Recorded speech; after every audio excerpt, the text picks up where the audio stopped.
What a night! What a night this has been. Oh my goodness, this has been something else, man.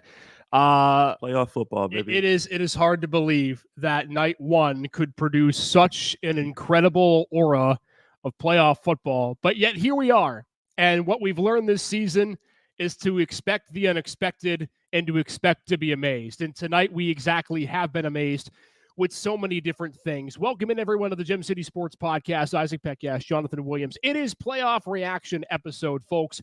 We picked our games last night, who we thought was going to win District 10 in all the classifications. By the way, make sure to check that out ASAP as soon as you can, because some of those predictions may end up being fallacies, if you will, right now, based on the predictions that we made from the show yesterday. Isaac Peckash, Jonathan Williams, like I said, we are live right now on YouTube, on Facebook, on X, on Twitch, wherever you get your podcasts. We are streaming live and talking reactions to the games that happened tonight for District 10 football. Jonathan, you and I were just across the street a moment ago at McDowell Erie. We're going to get into that game first, but we came in tonight knowing that there would be a couple of barn burners, at least what we expected. What we got, though, was a totally different way of which we expected some of these teams to win games, and you're going to see that tonight. Yeah, with our game, we had a prediction of how it was going to play out, and I don't believe it went the way either one of us thought it was going to go. It wound up being kind of the same result that both of us predicted, but I don't think it didn't happen the way we thought it would. And hearing about how games played out across the other side of town, on the other side of the city, man, over at Cathedral Prep, you guys are going to love these highlights, because that game went. Some people predicted this, and some people thought that it might happen like this. I didn't think it was going to happen like this. So I can't wait to get to these highlights, because, man, we've had some good games tonight. Well, asking you shall receive. Let's not waste any time. In case you missed it, tonight's highlights between McDowell and Erie, the game. Jonathan and I were at the 6A championship game at General McLean.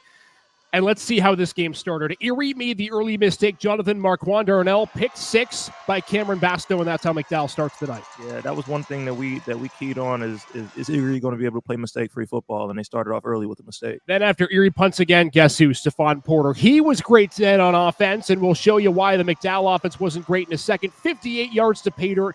McDowell rolling early. It's 14-0.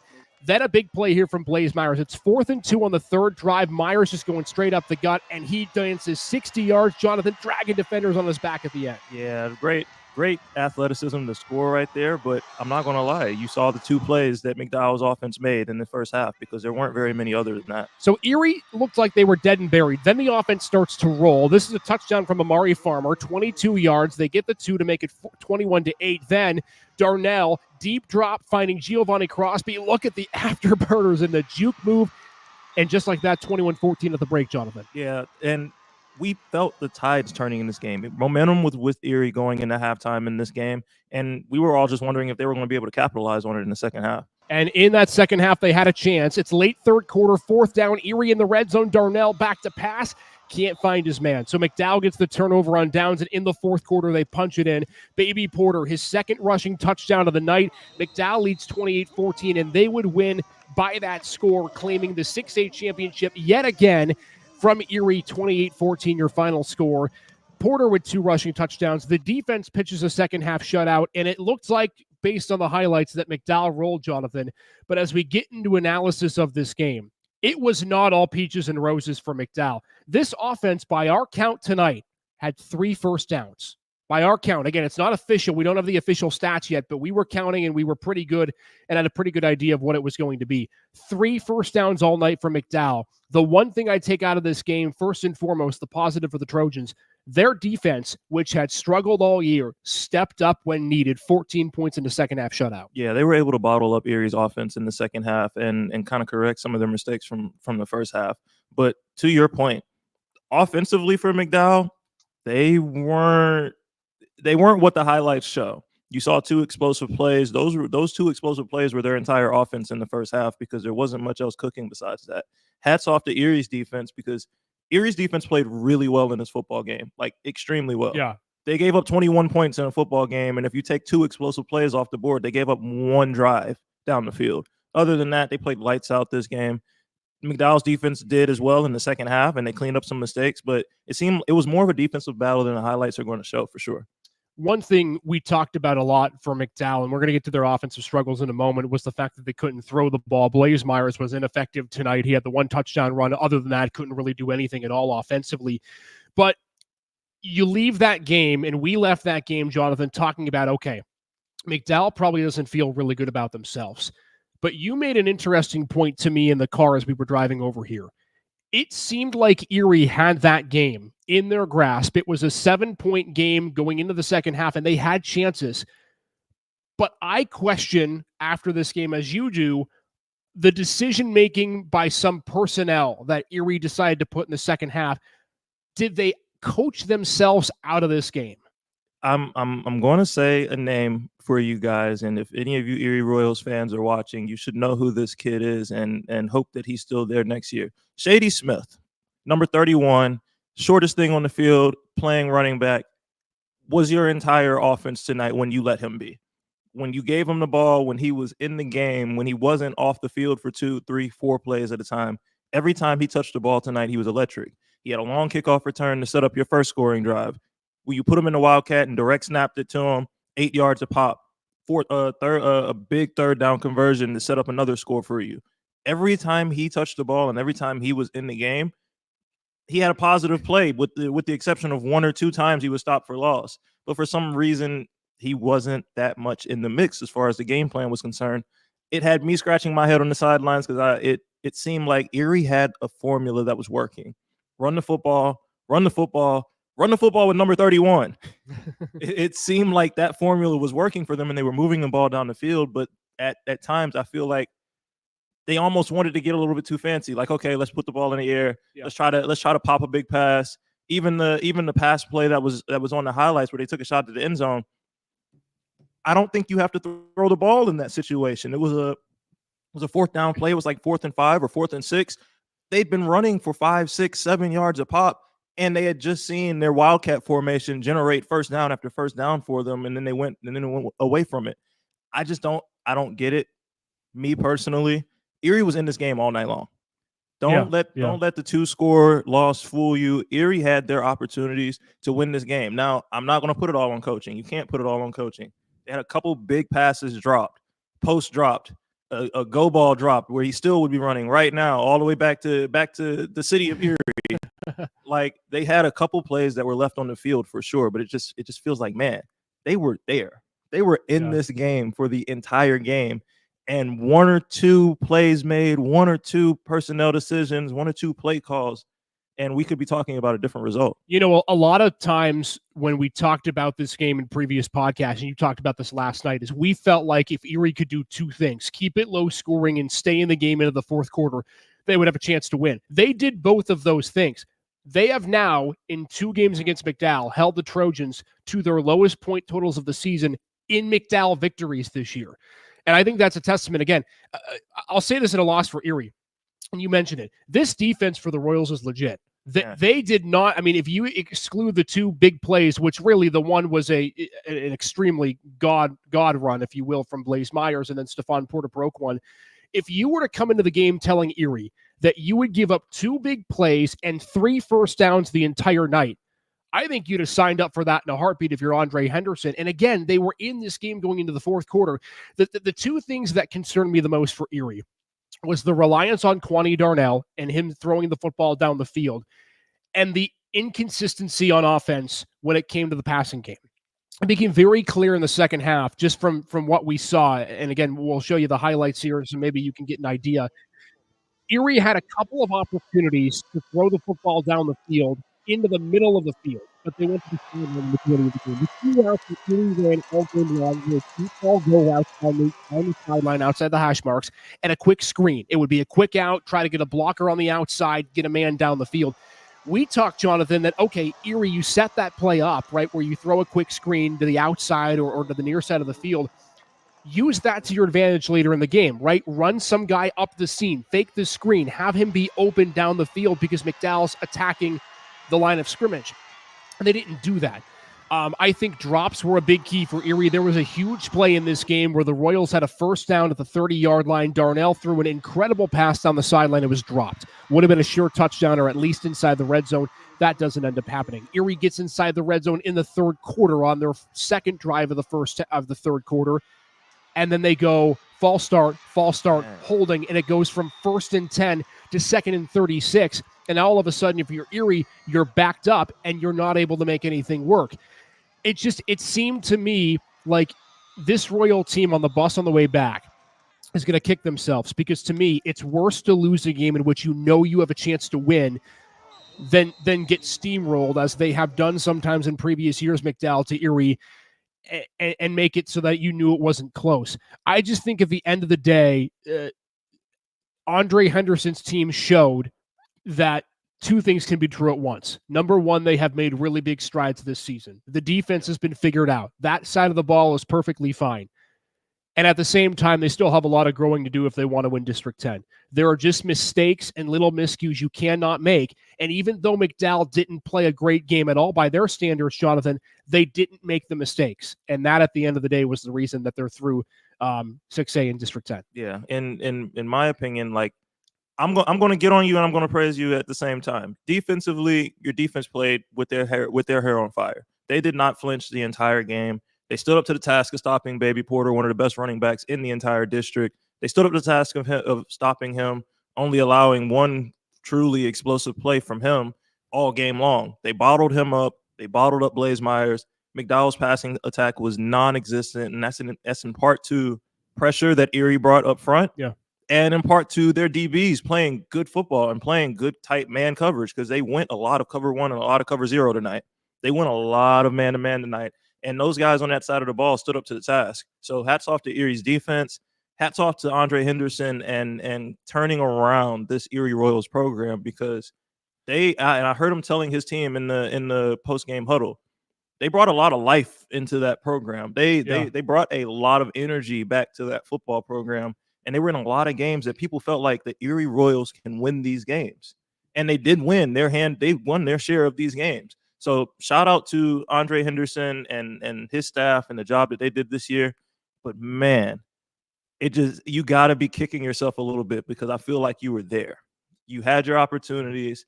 And like I said, a play caller is too different, a personnel change are too different. And we're talking about a different outcome, because McDowell, I honestly don't feel like McDowell beat Erie this game. I feel like Erie beat themselves. No, and in talking to McDowell players and Aaron Slocum post-game, they were pleased to, of course, win the championship, but you could tell that there was a frustration that they had.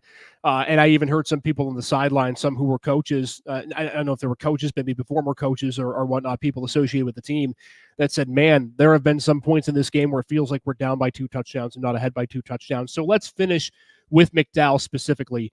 Jonathan, they move on. They're likely going to be playing State College, which is an undefeated team out of the middle of Pennsylvania that has a really good running attack, and McDowell's faced them really recently in each of the last 2 seasons. What has to get better for the Trojans in your mind if they want to have a chance to compete with State College coming up, knowing that Blaze Myers didn't play well tonight and it was the defense that got you through? Offensively, you have to find a way to get Blaze Myers into a rhythm early into the game. You have to find a way to ignite your passing attack, whether that's starting off with a couple quick passes, a couple slants, a couple out routes, screen pass here or there. But you have to get him involved throwing the football. You cannot just lean on Stephon Porter and Blaze Myers pulling the football on read options and run the ball 70, 80% of the game. You have to get your passing game going, your passing attack going. There were times this game where the middle of the field is open to be tried. Erie played a lot of man-to-man coverage, a lot of tight man-to-man coverage on the outsides. There are times where you have opportunities to get switch routes and get guys vertical and get guys open across the middle of the field, and McDowell didn't go to that very often at all this game. You got to figure out something and figure out a way to get Blaze Myers going and get him involved in the game early, because if you can't pass the ball, you're giving teams free reign to put 8 in the box and sell out to stop the run and basically dare you to throw it. And that's not the type of football you want to be playing going into the playoffs. And again, I think the good thing for McDowell, and if you're Aaron Slocum, and I think we talk about this all the time, as a former player, Jonathan, the best thing for a coach is to win a football game and have a lot of mistakes to clean up. And for McDowell, they are through in 6A as the District 10 champions, but I think they have a lot of things they can look back on the film and say, look, we can get better. And I think that that's probably a good thing for the Trojans as they now look to likely State College coming up next week. Whether that's on a Friday or Saturday, we will see. Big credit as well to Damar Dickerson, some of the guys up front at the tight end line position, and then on defense for McDowell. They were really tremendous in this game. The last thing I do want to say, and I don't want to belabor this point too much because I don't want to waste time on it because it's not worth wasting our time. Not a great crowd tonight for the District 10 championship, but I just want to make a quick point because, there were some people out there on social media who were criticizing District 10 for putting the game at General McLean. And I'll just say two things. Number one, if you're going to complain about a location for a District 10 championship game, how about first instead you complain about the ticket prices and the outrageously expensive ticket prices that District 10 has, with charging for postseason games. And this goes all the way to the top for the PIAA. I'm not saying it's just District 10. I think, in general, districts at large, playoff ticketing is too expensive. But it is difficult financially to get a family of 4 to a game. And number two, it was cold. I don't want to hear about the whole location thing. McDowell's a 15-minute drive from General McLean. Erie, you can get from the city to GM in 20 minutes if you're driving at a good pace. So I don't want to hear anything about that. That's ridiculous to me. And I'm not just saying that because, whatever, Isaac went to General McLean, he's going to defend. No, I'd say this with any school. I'd say it about Fort LaBeouf. I'd say it about Seneca, who I think are all great facilities. And at the end of the day, look, it shouldn't matter where the game is played. If you're a fan base and you want to travel to the game, you should travel for the game. Also, keep in mind, too, there are plenty of schools in Class 3A, which we're going to get to in a minute, some of which were in a top 4 seed and had a quote home game that had to travel nearly an hour to go to their games. So when it comes to the location of things, spare me. The cold weather, I'm sure, was a part of it, but I just think the ticket prices are really a big thing. And then again, it's a Friday night. Sometimes you're going to have plans. So that's it. I'll leave it at that. I could be here for an hour talking about that, but I just wanted to make a point on that. And I think, again, kudos to McDowell for winning the 6A championship and for getting a chance to move on where that is concerned. Now, we're going to get to prep. Before we get to prep, I want to talk about 3A, Jonathan, because those were the other games that were happening tonight. We won't touch on Sharon-Conneaut much.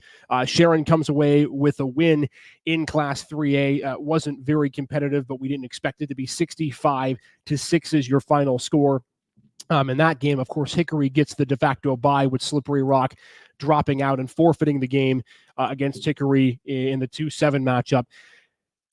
Talk quickly about Titusville over Fairview. Titusville beats Fairview in this game 33-0. In a game that we thought would be much closer, Wayne and I last night picked Fairview to win the game. But how about Coach Reynolds and the Titusville Rockets for coming out and offensively they played well, Jonathan, but defensively pitching a shutout against Fairview? They looked impressive tonight, and they are on to the 3A semifinals. Yeah, pitching a shutout against Fairview. Titusville's defense looks really good, and their offensive output was what we thought it could be. Like we said yesterday, previewing the game, we thought it was going to be a battle of strengths. A strong rushing attack versus a strong run defense. It seems like Titusville's strength won out, and I'm being lenient towards Fairview because obviously they took a big hit early in the season, losing the quarterback, losing Benny Campoli going out. So losing him obviously was a hit to that program and a hit to that offense for sure. And they made it work without him, scratched and clawed their way into the playoffs without him. We're still a competitive football team without him. So hats off to Fairview. Fairview played good football all season without probably their best player on their entire roster. But tonight they were just no match for Titusville, it seems like. And it didn't go the way I predicted it to go. I definitely thought it was going to be a closer matchup, but apparently Titusville's rushing attack really, really took off this game. Yeah, I mean, look, Jackson Koval's a stud, right? I think we can all agree on that. I think that we listed him as a candidate, and I think one of us on the panel picked him for District 10 Player of the Year. Paul might have done that out of Titusville. He is a stud running back. He follows, of course, in his brother Brock's footsteps, who Wayne Bradford said those two together. Good luck stopping either of them, much less them combined. And I think Jackson's done a really good job of being able to lead the offense. I will say this about Titusville. I think coming into the season, the one thing that they tried to rectify is giving up big plays. They gave up a lot of big chunk of yardage, big plays last year. Was part of the reason why they were, at the end of the day, the outside looking in for the postseason. And I think, this year, relatively mitigating that if you exclude the Sharon and Hickory games. I think Coach Reynolds and this Rocket program have done a really good job of, okay, we understand and identify our weaknesses. Now we're going to go fix that, and we're going to get stronger where our strengths lie. So big kudos to Titusville. They beat Fairview 33-0. So you get Sharon in Titusville in the 3A semifinals. Hickory's already moving on. The game that we all talked about in 3A was Corey and Fairview. And I want to go to Mike Copper with the Times News, who was at this game, who got a really thrilling conclusion. This game, Jonathan, was 6-6 between Corey and Fort LaBeouf going into the final seconds of the fourth quarter, and lining up for a 37-yard field goal is Zach Turbin. And this is a play you're going to have to see to believe. Again, kudos to Mike Copper. Turbin lining up this field goal, right? This is the win. Otherwise, he sends it into overtime. And maybe channeling his inner Cody Parkey, but in a good way. It goes doink and over the crossbar and into the wing. Let's show that again. Again, big kudos to Mike for this video. Take a look one more time. How do you have to feel if you're Zach Turbin? Just enough. Boink! Over the crossbar and in. And that's how Corey beats Fort LaBeouf 9-6 in a game that featured one offensive touchdown. And Corey gets it done, and they're moving on to face Hickory in the 3A semifinal. My goodness, what a gutty effort from the Beavers, and a team that continues its magical run now at 9-2. And that's the importance of having a kicker in high school football. Yes. That right there. If you are a high school football program and you don't have a kicker and you need a reason and you wanted a reason to find one, that video right there is it. Kickers win you football games. That is a crazy performance, and that none of us, I think, saw that being a under 10-point affair. I didn't see it being an under 10-point affair. We've been talking all season about Corey's high-powered offense, Nolan Carey at quarterback. They've been putting up points, and they've been putting up points fast all season long. But we got a tidbit of information from our own Coach Bradford yesterday. Fort LaBeouf came back healthy. Yeah. Fort LaBeouf got their quarterback back. Fort LaBeouf got a couple guys back from injury, and they came into this game healthier than they've been since the beginning of the season, and played Corey really tight and played Corey really close and shut down that high-powered offense for the most part all game. 6 points until the last play of the game is an impressive performance from Fort LaBeouf's defense. They played them close.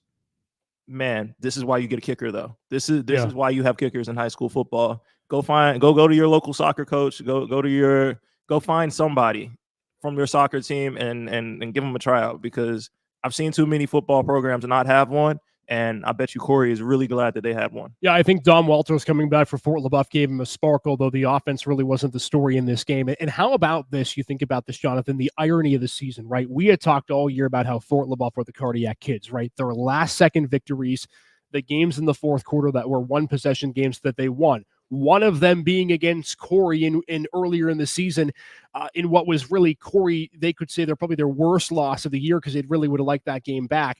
Corey gets a shot at them at the end of the game again. They have the football like they did earlier in the season, and this time they rely on their kicker to hit what looked to be a 37-yarder for the win. Mike Copper of the Erie Times News, the one who captured that video on another cold night. And for the Corey Beavers, now they go on to the 3A semifinal, and they're going to face Hickory. And I think just like McDowell, you look at Jeff Goodwill probably sitting there tonight and saying, great, we won the game. We got a lot to clean up. And I think that's probably something Corey's going to be excited about when they get ready to face Hickory, who undoubtedly will be a big favorite in that game. Oh, yeah, they're watching film all weekend, because they have to bring a better offensive performance to play Hickory than they brought to play Fort LaBeouf. Hats off to Fort LaBeouf's defense. Fort LaBeouf shut them down defensively in this game, and Corey didn't have really much of anything going on offense all game. They're going to have to do a lot better offensively if they want to have a shot at taking down one of the perennial powers and one of those teams that kind of scares people when you say, oh, we're playing Hickory. They're going to have a better offensive performance if they want a shot to take down Hickory. So that's going to be the semifinal matchup. Sharon, Titusville, Hickory, Corey, the top four seeds all get through in Class 3A. And a wild finish, the wildest finish of the night. Big congrats again to Fort LaBeouf on a great season, and they're just so close. They're another one of those teams with Justin Blows who are right there. I think you put them in the same category as Erie. There's just like one or two little things they can clean up, and then they're right there. But I think for Corey, the magical run continues, and they're going to have to put up more than 9 points to beat Hickory. But I like what I see with the defense because they're going to need to be able to play stout defense against a Hornet team that can score points in bunches and has done so throughout the season. And oh, by the way, they're off of a bye week this week. We won't get into that because it would take us another 45 minutes. But Hickory off a bye going into the semifinals. So those games will likely all be on Friday night. Sharon and Titusville, I imagine it'll be a school in Mercer County, and probably the same with Hickory and Corey. They'll likely put that game out maybe like at a Wilmington or something like that. We'll have to see. Finally tonight, Cathedral Prep. I got to give credit to Wayne Bradford where credit is due. Wayne came into the podcast last night. We were talking about this game between Cathedral Prep and Du Bois, and he had said, he's like, look, this Du Bois team with their offense, they're very likely going to be able to put up points, specifically against this Cathedral Prep defense, who, of course, we know had been struggling at times this year against GM. And Trey Wingard, their quarterback, who's 6'2", 210, throws a bevy of touchdowns, and Cathedral Prep falling 45-42 tonight. They actually trailed big in the fourth quarter, ended up coming all the way back. They were down at 1.45-21 in the fourth. They ending up losing by 3. But man, for Cathedral Prep, tough loss tonight, and the defense, who had played really well against Farrell, who had shut GM down in the second half for the most part, not anywhere to be found tonight. Yeah, we had an inkling that Du Bois, and looking at their schedule, they'd done it all season. Du Bois puts up points. They score, and they score a lot. And I feel like some people might have looked at their seeding and like, oh, they're a bottom seed coming into this bracket, and kind of counted them out and marked it as an easy win for Cathedral Prep. But one thing we also talked about, this is Prep's first time playing a first-round playoff game in the last, 3 years? Normally they have like a 2-week bye, essentially. Yeah, sometimes it's been 3 weeks where they don't have to play football and they kind of get to coast into the semis. They didn't have that this year. They had a lot of guys hurt. They had a lot of guys coming back from injury, trying to play through injuries in this game. They were banged up, beat up, having to play in the first round, and they had to play a high-powered offense. They had to play an offense that is experienced in putting up points and scoring touchdowns and blowing up the scoreboard. And that's what they did tonight. They lit up CP's defense, and hats off to Prep because they came back and they stormed back and tried to make it a game and tried to steal it late. But it's hard to win a football game when you're down by 3 scores in the fourth quarter. Big credit to the Davin Friedman, who comes back. He was injured in the game against Farrell. We weren't sure if he was going to come back. He does. 4 touchdown passes in this game tonight, 3 of them coming in the fourth quarter. But Du Bois' offense is enough to be able to get by the Ramblers. And I think for Mike Gray's team, you look at this season maybe in 2 different ways. I think, number one, they understood coming into the year that they were a young team, right? They lose a bevy of starters, specifically on the offensive side of the football. They bring in Mike Mishler, former head coach, now the OC. You could look at this as a successful season at 7-4, given the fact that they are still young. But I think the big question for Prep is, what's the first thing that they should be cleaning up? Because we've seen at times, specifically, the offense has struggled. Today, the offense plays well, and the defense isn't able to play as well. What do you think for Prep is going to be the key going into next year, in your mind, Jonathan, just based on what you saw from them this season with the small sample size? Partially, it's just going to be experience-based. Obviously, you were a young football team this year, and a lot of guys are playing in a bigger role than they had ever played in your program. So having that experience from this season and being able to say, okay, we've got a year under our belts. We've been in the close games. We've been in the blowouts. We've been in the big games. We've lost in the playoffs now. We know what it's going to take to win in the playoffs and advance through the playoffs, that it might not have taken that in previous years, and other classes might not have had to go through that to get deep into the playoffs. You have a group of guys now that's going to be 1 more year experience, and that's going to fix a lot of problems by itself. Secondly, though, I key in up front. I key in on your offensive and defensive line. We watched this team get dominated in the trenches when they played McDowell.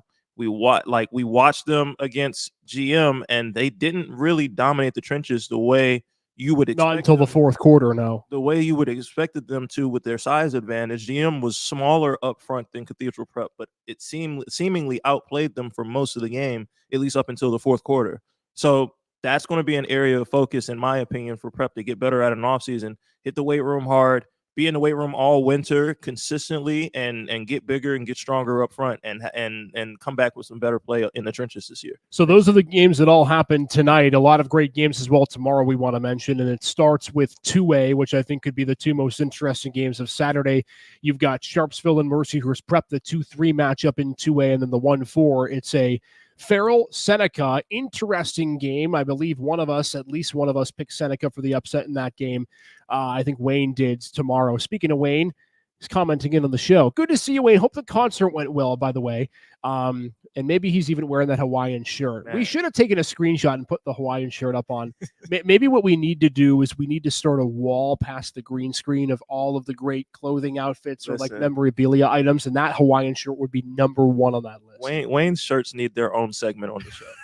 For sure. Like, let's just take 5 minutes each show to admire what shirt he has on today.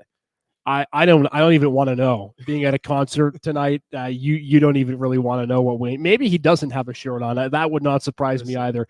But knowing Wayne tonight, he'd be out in short sleeves and grinning, bearing it in 40-degree weather. And kudos to him again for being on our show last night, and a great night for the Beavers indeed, Wayne. Thanks for going ahead and chiming in here on this Friday evening. Other games tomorrow, you have the 4A semifinal, which is actually here at General McLean, just across the street from our Millennium Sound Studios. You've got Meadville against Oil City for the right to face General McLean. We were relatively split, the three of us, on that game. Then in Class 1A, you have Reynolds-Eisenhower, the 4-5 matchup, which we didn't even get to on the show yesterday, but that's a great matchup in 1A. And then the Crawford County rivalry. They are not going to be able to adhere to fire codes when Cambridge Springs takes on Sagertown coming up tomorrow night. That's going to be a great game as well. Shut down the entire town. All businesses closed. I'll tell you what, man. We talk about rivalry. Yeah, McDowell Prep's the biggest one in Erie County. I'm not sure that there is more participation from a community in a rivalry game that when Cambridge Springs and Sagertown meet. You will literally shut down the entire town. Y'all ever seen Friday Night Lights? Store closed. We're heading to the game. That's both of those entire towns. I mean, they close the doors. They bolt things down. They don't even have to put signs on the door. People just know. 6 o'clock, business is closed. We're driving to the game. I don't know what's going to be worse traffic tomorrow. The game with Cambridge and Sagertown or Ohio State, Penn State. I'll let you know from Happy Valley tomorrow afternoon. They're going to be busy games in their own right. Jonathan, final thoughts from you tonight in what was a great slate of games, some of which, of course, we were at, others of which we weren't. But at the end of the day, playoff fields tonight, fairly competitive, especially in a couple of big games, the one we saw with McDowell Erie. Man, this is that one time of year where your records go out the window. Playoff football is playoff football. Everybody has new life and everybody is good. Regardless of how they played in the regular season, everybody can win on any given day. So you saw a lot of competitive games tonight. Erie had their opportunities to pull off what a lot of people would have considered an upset, and they were right there in that game. You saw Cathedral Prep get upset and go down to a team that a lot of people didn't expect them to lose to. You have to bring your A game week in and week out, because at this point it is win or go home football. And we saw a good example of that tonight. And we did indeed. McDowell 6A champions. Your semifinal matchups in 3A is going to be Sharon, Titusville, the 1-4, Hickory, Corey, the 2-3. And then in Class 5A, Cathedral Prep, the lone D-10 team bowing out to DuBois. So 5A for District 10 is off the market for 2024. Our next show is coming up on Monday. It is Flagship City Sports Talk. We're going to be talking a lot more. We didn't even get to NFL during yesterday and today's show. That's how packed it was with playoffs. But that's okay. Steelers on the bye. Browns and Bills with big games in their own regard. Bills, of course, taking on the Dolphins Sunday at 1 o'clock. I'll be there giving some insight into that game. And then 9 o'clock, we'll be talking some football recap. We'll also get you ready for the week ahead, which will be another great week in playoffs and such of the lot. Jonathan and I are going to finish our food before it gets cold, because we were literally sprinting from the studio. By the way, Jonathan wants to give a shout out to Engine House 39. Would that pulled pork mac and cheese be number one if it was a concession stand food on your concession stand? Oh, yeah, for sure. Okay. I'm not going to lie. Like, you're right across the street, GM. I'm just saying, strike a deal. General McLean's concession stand has been getting a lot of attention from our podcast in the last 2 weeks. Whether that's a good or a bad thing, I have no idea. But again, they're hosting games, so clearly it's working out for them. especially come playoff time. All right, we're done here on this Friday. Our next show is Monday. Make sure, guys and girls, if you're wanting to watch the games tomorrow, that you be safe out there. You enjoy high school football playoffs wherever it is. We are, I guess is all I'm going to say for tomorrow. Make sure to wear white if you're a Penn State fan. They need this game and they need it badly. We're back on Monday, everyone. Thanks for being with us. This is the Gem City Sports Network. Follow us, Facebook, X, YouTube, Twitch, wherever you get your podcasts.